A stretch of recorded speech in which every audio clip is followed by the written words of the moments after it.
atau yang lain. Jadi tadi ya sebelum kamu sebelum kamu bertanya, Bapak komentari dulu tadi pada bahan pertama tadi ya kan, bahwa bangsa kita ini memang sudah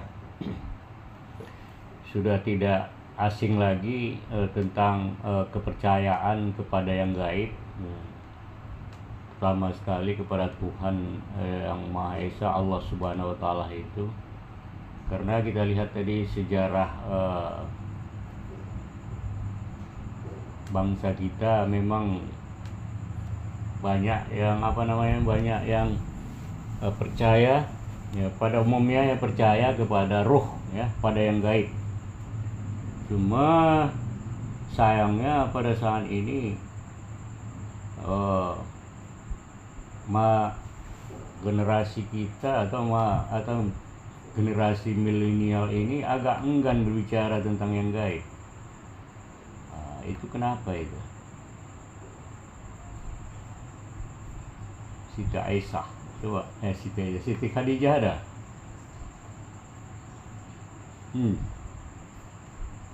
Kenapa tuh Siti Khadijah? Karena kamu belum bertanya, ya bapaklah dulu yang bertanya.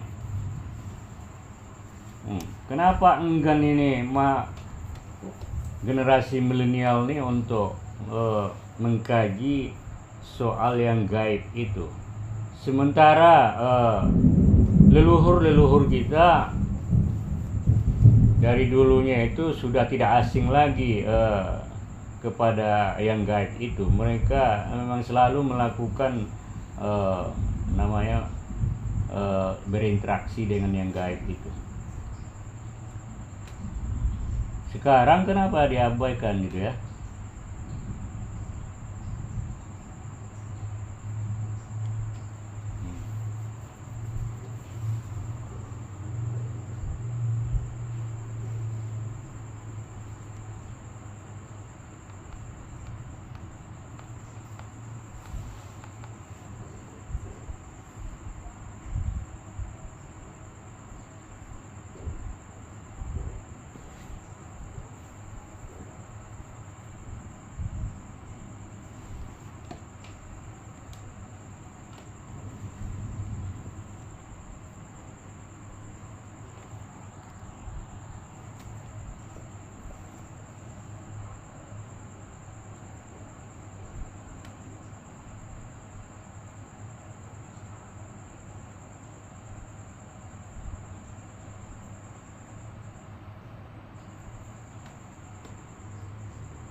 Ya, bagus sekali ya Siti Khadijah. Terima kasih. Ada lagi yang lain mau bertanya atau mau menerima pertanyaan dari Bapak?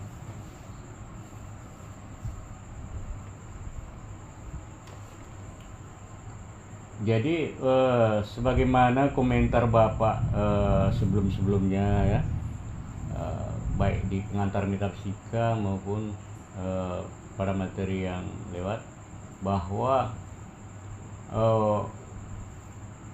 yang membuat kita malas, membuat manusia enggan untuk mengetahui atau mengenal yang gaib itu, sebenarnya musuh bebuyutan manusia itu sendiri, yang diam di dalam diri manusia itu sendiri. Apa namanya musuh manusia itu? Ya, yang ditunggangi oleh setan atau iblis. Karena iblis itu atau setan itu sebagai pasukannya tidak akan suka atau tidak akan rela manusia itu mengenal yang gaib itu, terutama sekali mengenal Tuhannya. Kenapa? Ketahuan rahasia mereka, ketahuan rahasianya. Jadi kata orang awam, patah arang dia. Kalau sempat manusia mengenal yang gaib, maka iblis, setan itu patah arang dia. Ya, apalagi manusia itu mengenal Tuhannya.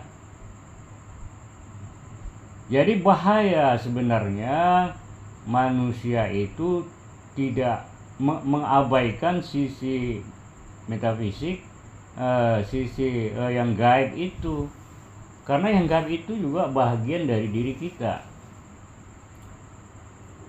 Nah, diri kita sendiri ya wajib kita kenal rohani kita seperti apa, bagaimana mengaktifkan batin atau hati kita. Nah, itu suatu potensi yang luar biasa yang diberikan Allah kepada manusia. Bahkan kalau spiritualnya cerdas, maka bisa menolong kebuntuan berpikir dari otak manusia sendiri, bisa mensuplai kebuntuan berpikir dari otak manusia sendiri. Maka spiritualnya harus cerdas. Untuk cerdas spiritual itu harus bersinergik dengan yang Maha Pencipta. Artinya mengaktifkan kekuatan batin, ilmu batin atau ilmu rohani tadi.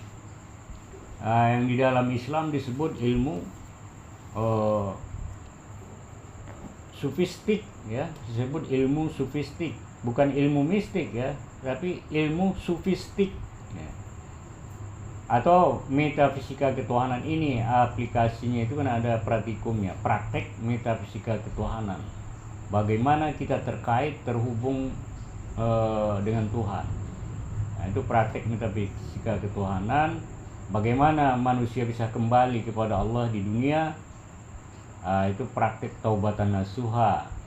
Jadi praktek taubatan nasuha dengan praktek metafisika ketuhanan itu, atau praktek sufistik namanya tarikatullah, itu sama pelaksanaannya itu sama ya, namanya saja berbeda tapi pelaksanaannya sama, yang harus dibimbing oleh ahli metafisik yang disebut para nabi atau wali-wali Allah. Syaratnya itu ya, yang sudah mengenal Allah dan sudah sempurna ma'rifatullahnya. Jadi kembali kepada minat untuk mempelajari yang gaib itu tadi.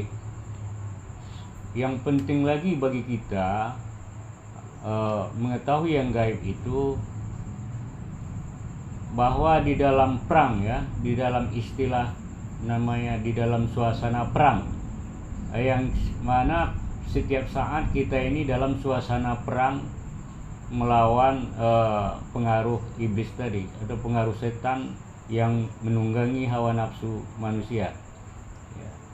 Sebenarnya hawa nafsu manusia itu bisa dikendalikan sampai kepada mutmainah, bahkan di atas mutmainah lagi sampai kepada kamilah, muklisin, muhsinin, sampai dimensi yang lebih sempurna, yang lebih suci. Itu nafs manusia itu. Tapi nggak bisa ke mutmainah dia karena terhalang oleh gangguan iblis tadi, maka kewajiban kita memeranginya. Jadi untuk memeranginya itulah kita harus membuka saluran komunikasi kita dengan Allah Subhanahu wa Ta'ala tadi, supaya kita bisa mengenal yang gaib itu. Karena di dalam istilah perang namanya tadi, kalau kita tidak mengenal musuh dan tidak mengenal kekuatan musuh, udah pasti kalah lah kita itu ya. Apalagi iblis tuh, setan itu melihat kita tidak melihatnya ya. Nah sekarang ini kan ilmu klinik ini kan berkembang pula lagi sekarang kan. Cuma yang kurang minatnya itu malah tentang ketuhanan ini gitu. Kok yang negatif yang disukai pula sekarang kan gitu. Kenapa? Karena yang kata Siti Khadijah tadi, manusia ini mau instan gitu itu. Mau instannya, mau saktinya mau instan ya kan. Tembus pandangnya mau instan, apalagi macam-macam lah ya kan, yang maunya instan saja. Maka sebenarnya kalau sudah mahir, kalau sudah master dan di dalam alam gaib itu semua baru datang instannya itu. Tapi kalau belum mahir ya berlatih dulu lah kan gitu. Ya silakan.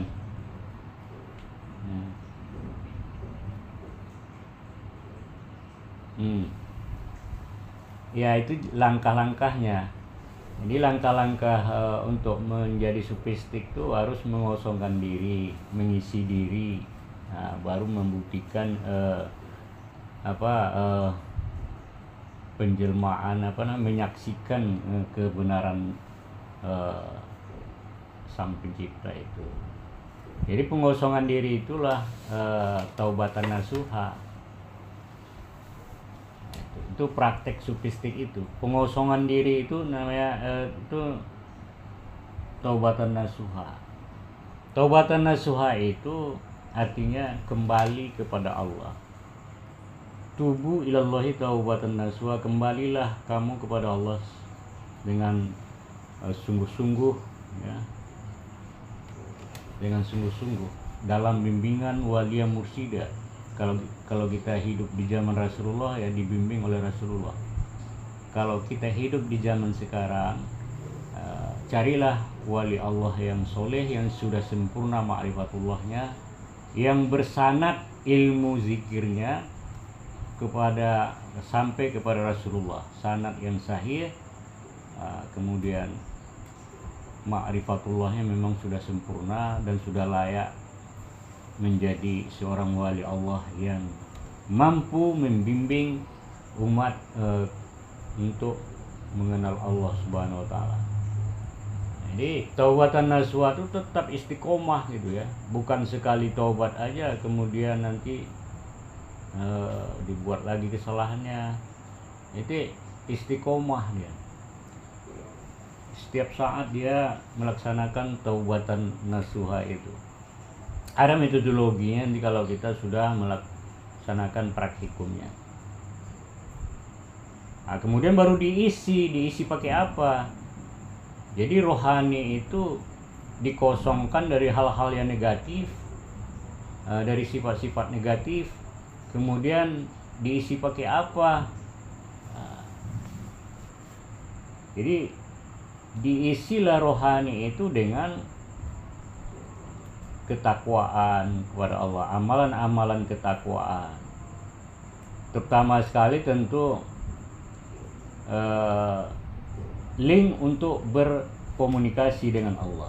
Nah, ditanamkan nur Allah itu ke dalam hati kita, dipertemukan ruh kita dengan nur Allah. Nah, itu. Jadi ditanamkan dia. Maka bangunlah rumah Allah di dalam hati kamu. Fi buyutin azinallahu an turfa'u wa yuzkara fiha ismuh. Sebutlah nama Allah di dalam hatimu yang sudah dibangun, yang sudah diizinkan menyebutnya di dalam hatimu.